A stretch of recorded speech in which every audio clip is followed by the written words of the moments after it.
57 wildfires are burning in Saskatchewan, with some getting dangerously close to communities. John Flatters has more on the province and the federal government's response to the fires.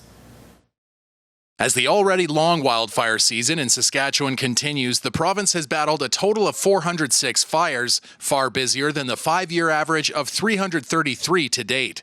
The SPSA says efforts on the Muskeg fire have been successful, meaning P3 or non-health residents could start returning home to Beauval. The other end of that fire, the far eastern side, is now impacting near the town of Pinehouse, and that community will now be going under an evacuation order and removing all of their non-essential residents from the community starting today. Roberts says 11 communities or around 3,000 residents are evacuated, including the community of Ramsey Bay, where the Bull fire is less than 4 kilometers away.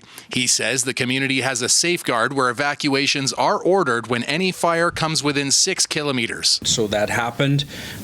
We have been working with most of our resources dedicated to some of that in the area, including heavy equipment and crews, to ensure that it does not impact the community. The province recently called for help from the federal government, which sent 300 Canadian Armed Forces soldiers to support SPSA firefighters. CAF members, in conjunction with our provincial partners, are focusing efforts in 3 primary areas: Wildfires, Beauval, and La Loche.